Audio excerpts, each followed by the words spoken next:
Welcome to yesterday voice over. இப்போ எடுத்ததுமே வந்து நம்ம சன்ஹாவும் வந்து காரில் கிளம்பி போயிட்டுருக்காங்க. அப்போ வந்து சன்ஹாவோட அப்பா கார் ஓட்டலான்னு போகிறப்போ வந்து ஜுவானோட அப்பா தடுக்குறாங்க. நீ ஆல்ரெடி வந்து ரொம்ப டென்ஷனாக இருக்க, நான் ஓட்டுறேன்னு சொல்லிட்டு ஆளுக்கு சீட் பெல்ட் போடுங்கன்னு கிளம்புறாங்க. அப்போ வந்து ஜுவான் சொல்கிறாங்க, அங்கே ரீச் ஆகிட்டு என்னன்னு சொல்லி எனக்கு டெக்ஸ்ட் பண்ண சொல்லி அனுப்புகிறாங்க. எல்லோரும் ரொம்ப டென்ஷனாகவும் கஷ்டத்துலேயே போயிட்டுருக்காங்க. அங்கே போய் பார்த்தா என்னென்னா, நம்ம சன்ஹாவோட அம்மாவோட செகண்ட் ஹஸ்பண்ட் இறந்துட்டாரு. சன்ஹாவோட அம்மா வந்து பயங்கர சீரியஸாக ஹாஸ்பிட்டல் அட்மிட் ஆயிருக்காங்க.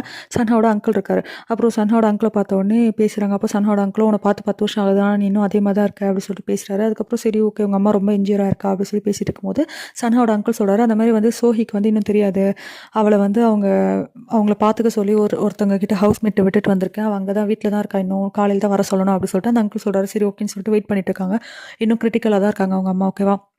அதுக்கப்புறம் இங்கேயும் நைட்டு வந்து எல்லாருமே ஜுவானோட அப்பா ஹேஜுன் எல்லாரும் வெயிட் பண்ணிட்டு இருக்காங்க. டெக்ஸ்ட்டு அவங்க ஓகே ஆகிட்டாங்க எனக்கு தெரியணும்ல, அதனால தூங்காமல் வெயிட் பண்ணிட்டு இருக்காங்க. அப்புறம் தான் சொல்கிறாங்க ஓகேன்னு அவங்களுக்கு சரி இப்போ கொஞ்சம் பெட்டராக இருக்காங்க, சீரியஸ் கிடையாது அப்படின்னு சொன்னதுக்கப்புறமேட்டுக்கா அவங்களுக்கு டெக்ஸ்ட் பண்ணுறாங்க.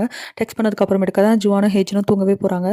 இப்போ கொஞ்சம் ரிலீஃப் ஆகிடுவாங்க. பட் அதுக்கப்புறம் மார்னிங் ஆகிடுவாங்க. மார்னிங் ஆனதுக்கப்புறமேட்டுக்கா நம்ம சோஹி வருவா. சோஹி வந்தோடனே ஒப்பா அப்படி சொல்லிட்டு நம்ம சன்ஹாட்டை வந்து பேசிகிட்டு இருக்கும்போது அப்புறம் அந்த அங்கிள் பார்த்து சொல்லுவாள், நீங்கள் ஒப்பா பார்த்ததில்ல, இதான் எங்களோட ஒப்பா, என்னோட ஒப்பா அப்படி சொல்லிட்டு இன்ட்ரோ கொடுத்துட்ருப்பா. அவள் வந்து ரொம்ப ஹாப்பியாக தான் வருவான். அப்போ வந்து சன்ஹா சொல்லுவாங்க, உங்கள் அம்மாவுக்கு அப்பாவுக்கு உடம்பு சரியில்லை எனக்கு தெரியும்லமா அப்படின்னா, ஆமாம் தெரியும், ஆனால் சீக்கிரம் சரியாயிருவாங்கன்னு சொல்லிட்டு அவங்க சொன்னாங்க அப்படி சொல்கிறப்போ எல்லோரும் அமைதியாகவே இருப்பாங்க.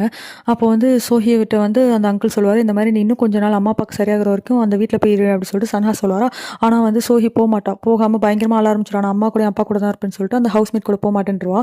அழுதுகிட்டே இருப்பாளா. இப்போ யார் குழந்தைய பார்த்துக்கிறதுன்ற மாதிரி இருக்கும். அதுக்கப்புறமேட்டுக்கா சன்ஹா சொல்லுவார், சரி ஓகே சோஹி என் கூட இங்கேயே ஹாஸ்பிட்டலில் இருக்கட்டும், நான் பார்த்துக்கிறேன், அங்கிள் மட்டும் தனியாக பார்த்து கஷ்டமாக இருக்கணும் போது சன்ஹாவோட அப்பா கத்த ஆரம்பிச்சிடும். என்னடா சொல்கிற அப்படின்னு கேட்குறப்போ, ஆமாப்பான்னு சொல்லிட்டு நீங்கள் தனியாகவே ரிட்டர்ன் போங்க, நான் வந்து ஒரு 2 நாள் இருந்து கொஞ்சம் பார்த்துட்டு அம்மா பெட்டர் ஆனதுக்கப்புறம் வரேன் அப்படி சொல்லிடுவாங்க. அதுக்கப்புறமேட்டுக்கா சன்ஹாவோட அப்பா வந்து சன்ஹாட்ட பேசுவார், நீ ஏன் இப்படி பண்ணுற அப்படின்னு கேட்குறப்ப, இல்லைப்பா சோஹி குழந்தை தனியாக அங்கிளால் பார்த்துக்க முடியாது, நான் பார்த்துக்கிறேன், அவளை பார்த்துக்கணும்னு புரியுது, அதையே நீயா இருக்கணும், நீ ஏன் இவ்வளோ கஷ்டப்படுற அப்படின்னு கேட்குறப்போ, வேறு என்னப்பா பண்ணுறது, அவங்க அம்மாவுக்கு உடம்பு சரியில்லாமோ அவளுக்கு எவ்வளோ கஷ்டமாக இருக்கும், எனக்கே கஷ்டமாக இருக்காது, குழந்தைகளை எப்படி தாங்க முடியும், அதனால் நான் அவள் கூட இருக்கேன். அப்போ ஸ்கூல்லாம் அப்படின்னு கேட்குறப்போ, இல்லை நான் ஃபார்ம் சப்மிட் பண்ணிட்டேன் அந்த காலேஜ் போகிறதுக்கு, ஸோ அவங்க பார்த்துப்பாங்க, ஒரு ஃபியூ டேஸ் தானே, ஒன்றும் பிரச்சனை இல்லைப்பா, நான் பார்த்துக்கிறேன், நீங்கள் பத்திரமா போயிட்டு வாங்கன்னு சொல்லிட்டு சன்ஹா வந்து அவங்க அப்பா மட்டும் அனுப்பிச்சி வைப்பார்.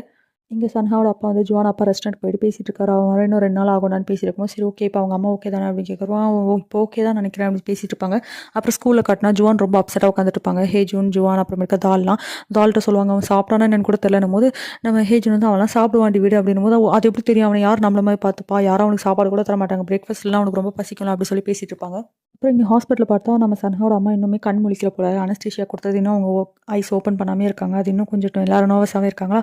அப்போ சன்ஹா வந்து உள்ளே போய் பார்ப்பாரு. அவங்க அம்மா கையை பிடிச்சிட்டு ஒரு மாதிரி யோசிப்பார். அவரை வந்து ஹாஷாக பேசியிருப்பாரு, நீங்கள் தான் பனிஷ்மெண்ட் ஃபேஸ் பண்ணுவீங்க என்னை விட்டுட்டு போனதுக்கு, அதுக்கு இதுக்கு நிறைய பேசியிருப்பாரு. அதெல்லாம் யோசிச்சு பார்த்துட்டு அவர் அவங்க அம்மா கை பிடிச்சி ஃபீல் பண்ணிட்டு இருப்பாரு.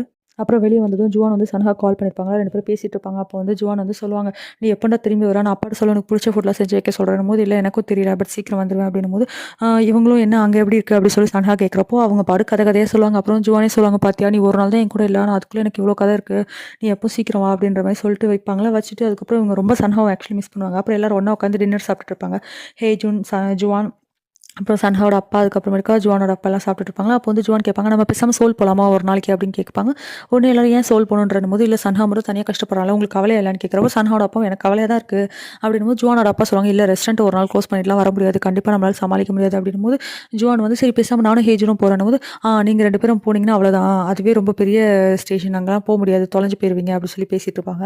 அதுக்கப்புறமேட்டுக்கா ஜுவானும் சரி வேறு வழி இல்லாமல் சரி அப்போ ஓகே யாரும் போவேனா, நான் நாளைக்கு வந்து தால் கூட ஃபுல் டே இருக்க போகிறேன் அப்படின்னு சொல்லிட்டு சொல்லுவாங்க, தால் கூட வெளியே ஹேங் அவுட் பண்ண போகிறேன்ற மாதிரி. உடனே இவங்களும் காலையிலேயே வந்து எல்லாமே பேக் பண்ணி ப்ரஷ்ஷு பேஸ்ட் ஒரு பேக் நிறைய பேக் பண்ணிட்டு ஆக்சுவலி சோலுக்கு தனியாக கிளம்பிட்டு இருக்காங்க. ஓகேவா.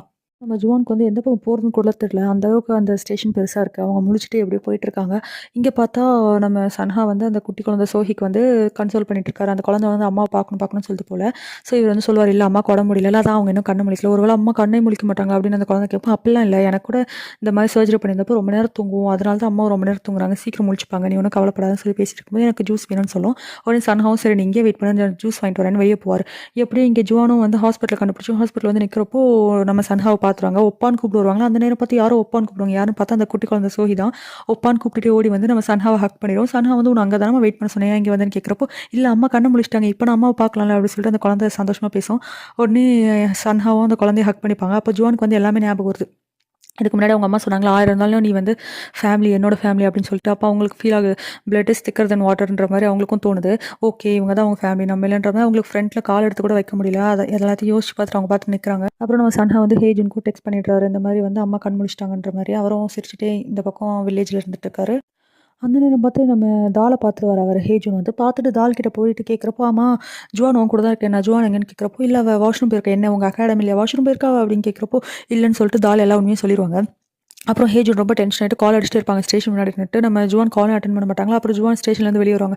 வந்தோனே ஹேஜூன் புடிச்சு கத்துவாரு. "அறிவில்லையாடி உனக்கு? அவ்வளோ பெரிய ஸ்டேஷனுக்கு தனியா போயிருக்க. தொலைஞ்சு கிழிஞ்சு போயிருந்தா என்ன பண்றதுன்னு" சொல்லி கத்திட்டு இருக்கும்போது ஃபோனே எடுக்கல இருந்தோம். "இல்ல என் ஃபோன் வந்து ஸ்விட்ச் ஆஃப் ஆயிடுச்சு" அப்படி சொல்லப்போ, "சரி அவங்க அம்மா சரியாயிட்டாங்க தெரியுமா?" அப்படின்னுமா. "தெரியும் அதெல்லாம் பார்த்தேன். அதெல்லாம் பார்த்ததுக்கப்புறம் என் பேட்டரியும் டை ஆயிடுச்சுன்னு சொல்லிட்டு மூஞ்சி தொங்க போட்டு வச்சிருப்பாங்களா. எதுக்கு இப்படி ஃபேஸ் வச்சிருக்கேன்னு கேட்குறப்போ, அதெல்லாம் ஒன்றும் இல்ல. அவன் ரொம்ப டென்ஷனா இருந்தான். அவன நான் பார்க்க கூட இல்ல. அதான் அப்படி வச்சிருக்கேன் அப்படி சொன்னதும், சரி ஓகே ஒண்ணு சரியான பைத்தியம் தான். இவ்வளோ பெரிய வெயிட்ட தூக்கிட்டு தனியா போயிருக்க பாரு அப்படி சொல்லிட்டு இருப்பாரு. அப்புறம் சரி நீ அப்பாட்ட சொல்லாத அப்படின்னும்போது, நான் சொல்ல மாட்டேன். நீ அப்பா கண்டுபிடிக்கிறதுக்கு முன்னாடி வீட்டுக்கு போன்னு சொல்லிட்டு, நம்ம ஜுவான வந்து ஹேஜுன அனுப்பிச்சு விட்டு ரெஸ்டாரண்ட் போவாரு. ரெஸ்டாரண்ட்ல போனா மணி 10 ஆயிருக்கும். இன்னும் அவரு வொர்க் பண்ணிட்டே இருப்பாரா? யூசுவலா வந்து ஜுவானோட அப்பா 7:00 க்ளோஸ் பண்ணிடுவாரு ரெஸ்டாரண்ட். அதுக்கப்புறமேட்டுக்கா நம்ம ஹேஜனும் உள்ள போயிட்டு ஹெல்ப் பண்ணிட்டு இருக்காரு. ஹெல்ப் பண்ணிட்டு அவங்க அப்பாவுக்கு வந்து ஷோல்டர்லாம் மசாஜ் பண்ணி விட்டுட்டு, "சரி நீங்க ஒண்ணும் ஃபீல் பண்ணாதீங்கப்பா. நான் சீக்கிரமா வொர்க் போக ஆரம்பிச்சுட்டேன். வொர்க் போனதுக்கப்புறம் நீங்க ரிட்டயர் ஆயிடலாம். எவ்வளோ கஷ்டப்படுறீங்களான்னு" சொல்ற மாரி ஹேஜன் பேசிட்டு இருப்பாரு மசாஜ் பண்ணிட்டே. இப்ப பார்த்தா நம்ம சன்ஹாவோட அம்மா கண் முழிச்சுட்டாங்கல்ல. ஸோ, அதனால சன்ஹா பார்க்க போவாரு. பார்த்தா அவங்க அம்மா என்ன கீழ விழுந்து கிடந்து பெட்லேருந்து கீழ விழுந்து அவங்களால நடக்க முடியல. கால் 2ம் வந்து இதுவும் அடிபட்டுருச்சு போல இருக்கு. இனிமே அவங்களால நடக்க முடியுமான்னு கூட தெரியல. ஸோ, அத பார்த்து கால் அடிச்சு அடிச்சு அழுறாங்க. இந்த மாரி வந்து எதுக்கு நான் இந்த மாரி உயிரோட இருக்கணும்னு சொல்லிட்டு. அப்புறம் வந்து சன்ஹா வந்து ஏம்மா இப்படி பண்றீங்க? நான் டாக்டர் கூப்பிடுறேன். நீ டாக்டர் கூப்பிடுற? நீ எதுக்கு டாக்டர் கூப்பிடுற? இப்போ உனக்கு ரொம்ப சந்தோஷமா இருக்குமே! நீ தானே ஆசைப்பட்ட. உன்ன விட்டு போனதுக்கு எனக்கு நல்ல தண்டனை கிடைச்சிருச்சுன்னு தான் நினைப்பேன். இப்படி ஒரு வாழ்க்கை நான் வாழணுமா? இவ்ளோ கஷ்டம் நான் பட்டேன் நானு. என் குழந்தைய இழந்து, அதுக்கப்புறம் நான் டிவோர்ஸ் வாங்கி தனியா இருந்தேன். ஒரு நல்ல மனுஷன சந்திச்சேன். அதுக்கப்புறம் தான் என் வாழ்க்கை நல்லா இருந்துச்சு. ஆனா இப்போ கூட என் விதி இப்படி பண்ணிடுச்சுன்ற மாரி அவங்க பயங்கரமா அடிச்சு அடிச்சு அழுறாங்க. இப்படி ஒரு வாழ்க்கை நான் வாழணுமா? நான் செத்து போறேன்னு அழுவாங்க. அப்போ வந்து சன்ஹா ரொம்ப டென்ஷன் ஆயிட்டு கொஞ்சம் கண்ட்ரோல் பண்ணிட்டு சொல்லுவாங்க, "ஏம்மா இப்படி சொல்றீங்க? நீங்க செத்து போயிட்டா அப்புறம் என்ன ஆகும்? ஓகே நீங்க பாட்டுக்கு விட்டுட்டு போயிருவீங்க. அப்புறம் என்னோட நிலைமை என்ன? சோஹியோட நிலைமை என்ன? அதெல்லாம் யோசிக்க மாட்டீங்களா? நீங்க இந்த மாரி ஒரு சூழ்நிலை கூட இன்னும் செல்ஃபிஷா தான் யோசிக்கிறீங்களா?" அப்படி சொல்லிட்டு அவர் பாட்டுக்கு ரொம்ப டென்ஷன் ஆயிட்டு அவங்கள ஆக்சுவலி கன்சோலே பண்ண முடியாது. அவரும் வெளிய போய் அழுதுட்டு இருப்பாரு. அந்த நேரம் பார்த்து வந்து அந்த சோஹி குழந்தை வந்துட்டு அம்மாவ பார்க்கணும்னு சொல்லிட்டு அதுவும் ரொம்ப அடம்பிடிச்சு அழுகும். ஆல்ரெடி இவரே முடியாம இருப்பாரு. அதுக்கப்புறம் அந்த ஹெல்ப்பர் இருப்பாங்கல்ல, அவங்கள்ட்ட கொஞ்சம் பாருங்களேன் குழந்தைன்ற மாரி பேசிட்டு இருப்பாங்க. அப்புறம் நைட்டு சன்ஹா தனியா உட்காந்துருக்கும்போது ஜுவான் வந்து டெக்ஸ்ட் பண்ணியிருப்பாங்க நைட்டே, "சாப்பிட்டுட்டு படு" அப்படின்ற மாரி. அப்புறம் அத பார்த்துட்டு கால் பண்ணா அங்க ஜுவான் வந்து தூங்கிட்டாங்க. அதனால கால் அட்டெண்ட் பண்ண மாட்டாங்க. அதுக்கப்புறமேட்டுக்கா வந்து ஜுவான் வந்து சன்ஹா வந்து எப்படியோ வந்து நம்ம சோஹியோட வீட்டுக்கு போவாங்க. சோஹியோட வீட்டுக்கு போயிட்டு கொஞ்சம் சோஹியும் உடனே பார்த்த உடனே சாரி காலையில நான் டேண்ட்ரம் த்ரோ பண்ணிட்டேன்னு சொல்லிட்டு ஒரு சாக்லேட் குடுப்பாங்க சன்ஹாக்கு. குடுத்துட்டு வந்து ஒரு கேக் வந்து கேண்டில் ஏத்தி சும்மா விஷ் பண்ணி வேண்டிக்கலாம்னு சொல்லி பேசிட்டு இருப்பாங்களா. அப்ப அந்த குழந்தை சொல்லும், "சத்தமா விஷ் பண்ணணும்" அப்படின்னு சொல்லிட்டு சன்ஹாட்ட சொல்லும். "சத்தமா எதுக்கு விஷ் பண்ணணும்னு?" கேட்கிறப்போ, "ஆமா எங்க வீட்ல சொல்லிக் குடுத்துருக்காங்க. சத்தமா விஷ் பண்ணா தான் கிடைக்கும்னு. நான் கூட போன தடவ எனக்கு டால் வேணும்னு சத்தமா விஷ் பண்ணேன். எனக்கு உடனே கிடைச்சிருச்சு" அப்படின்னும்போது, சத்தமா விஷ் பண்றது வந்து நம்ம விஷ் பண்றத யாராவது கேட்டு நமக்கு நடத்தி குடுப்பாங்க. ஆனா என்னோட விஷயம் கேட்கறதுக்கு யாருமே இல்ல. அதான் நான் சைலன்ட்டா விஷ் பண்றேன்னு சொல்லிட்டு சன்ஹா சொல்லுவாரு. இப்ப இங்க ஜுவான் வந்து வேக வேகமா ஓடி வருவாங்க. அப்பா சன்ஹா நாளைக்கு வரானான்னு சொல்லிட்டு பார்த்தா அவங்க அப்பா வீட்ல இருக்க மாட்டாங்க. கால் பண்ணி பார்த்தா காலும்